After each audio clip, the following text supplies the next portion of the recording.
Behavior chain analysis is a systematic and analytic approach to understanding behavior. It helps us to gain important understanding before beginning interventions with our clients.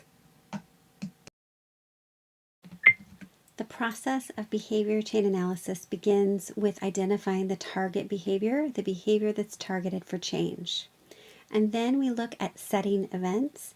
Setting events are the conditions that influence the likelihood of an event occurring.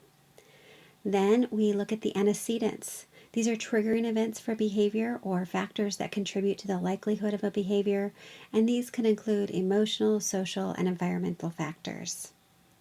We also look at the behavior, the actions of the behavior, including the steps that lead up to the behavior. And finally, we look at the consequences. These are the immediate and long-term effects, including physical, social, emotional, relational, legal, financial, academic, or occupational experiences and problems that arise from the behavior. And these may include pleasant and unpleasant experiences and sensations. Behavior chain analysis can give us important information that can help us make decisions about where to intervene in the chain. Maybe we want to intervene even before the chain begins at the setting events, reducing conditions that will influence events. We might want to intercede at the antecedent stage, eliminating or minimizing triggers, especially environmental triggers. We might want to intervene at the behavior stage, identifying appropriate and healthy alternative behaviors to engage in, or at the consequence stage, identifying alternative ways to contact pleasant consequences and increasing the potency of unpleasant consequences. So this chain really helps us make some important decisions as we're determining the appropriate interventions for our clients. As we involve our clients in the behavior chain analysis process, we can use this as a framework for their self-reflection and introspection. It can help our clients gain self-awareness, identify patterns of behavior, and recognize factors that are influencing their behavior. And this can lead to personal growth, making conscious, positive choices, and a sense of personal empowerment in their own lives. Behavior chain analysis is a really good tool to use when you have a client who's engaging in risky behaviors, including substance abuse, intoxicated driving, smoking, or aggressive behaviors, unhealthy habits, behaviors that create distress, harm, or disruption in their lives. So it's a really good tool. It's a part of community reinforcement approach as well as dialectic behavior therapy. Clinical behavior analysts use it a lot, and I'd like to go through an example of what it would be like to use behavior chain analysis with a client who our targeted behavior is substance use, drug use.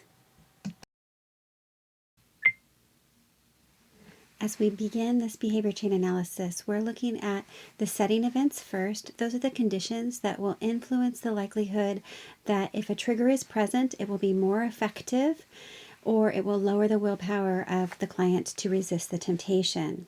Then we'll look at antecedents, the factors that contribute to substance abuse, the factors that are triggering their desire to use. Then we'll look at the behaviors. These are all of the actions of substance abuse, including acquiring, preparing, and consuming the substance. And finally, we'll look at the immediate and long-term effects, including social effects, including academic or occupational effects, physical effects. We'll be looking at the whole scope of the consequences. When we're analyzing setting events for drug use, we're looking at kind of the conditions that exist in the person's life that might make them either less likely to reduce the temptation of a trigger of an antecedent or more likely to be susceptible to a trigger or an antecedent. And these things might be environmental conditions. They might be things like lack of sleep and fatigue, a change in medications. They can also be related to individuals, the presence or absence of a specific individual who adds more peer pressure or adds more social support. They could also be the rapport between individuals and whether when one person is present, somebody is more likely to be feeling anxious or upset or depressed. And so when a trigger comes, when an antecedent is present, then they're more likely to engage in that problem behavior. So we want to be looking at these kind of setting events, the conditions, and how they influence behavior. There's a huge number of things that can serve as antecedents for drug use that we might be analyzing. Often we look at things in the 4 categories: stress, social situations, the availability of the drug, and challenging emotions. So we might be looking at stress at school or work, stress in relationships, or stress with personal challenges. We might also be looking in social situations if there is social pressure present or social temptations present. How available is the access to the drug?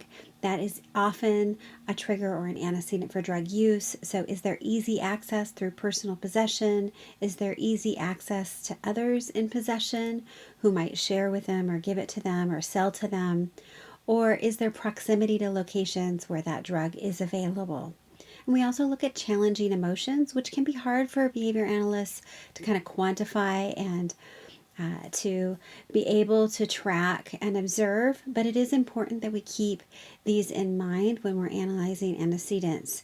So self-medication from sadness, anxiety, or frustration is a common trigger and antecedent for drug use. So we want to watch.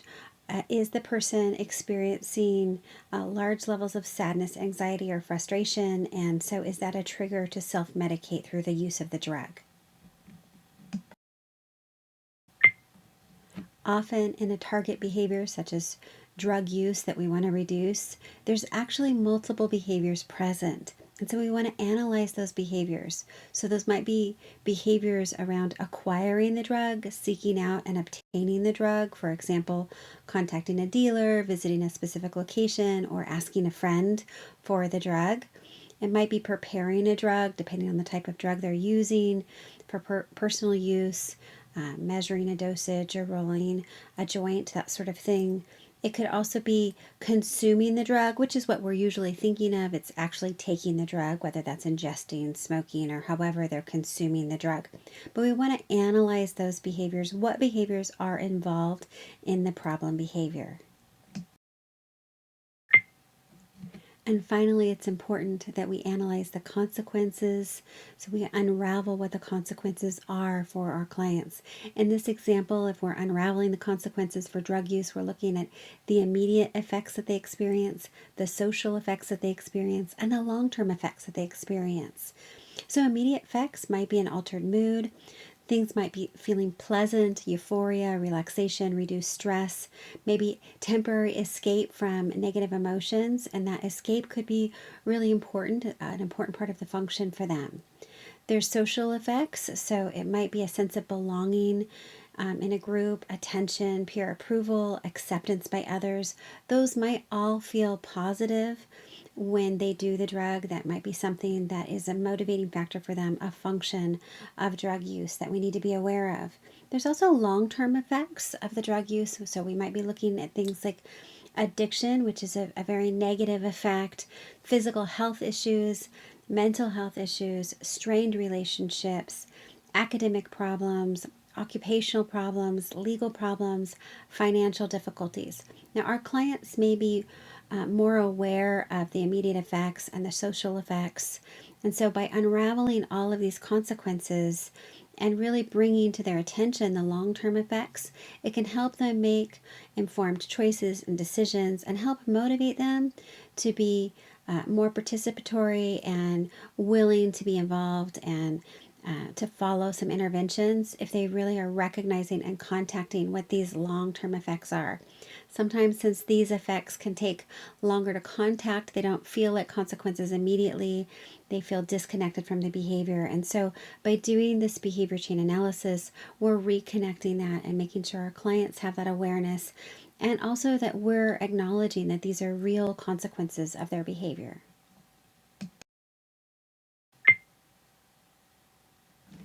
Behavior chain analysis is used by many behavioral and mental health professionals, and many of them will use slightly different terminology than we would in behavior analysis, and that's fine. I just want you to be aware if you see some forms or some charts that you might be interested in using. Setting events is sometimes referred to as a vulnerabilities section, and it will be talking more about how that area is identifying when individuals are more likely to respond to a triggering event. It's very similar to setting events.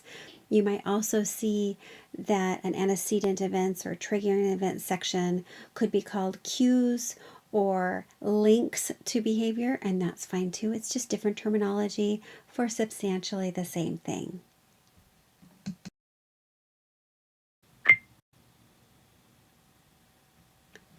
Learning how to conduct a behavior chain analysis is a really valuable skill for behavior analysts.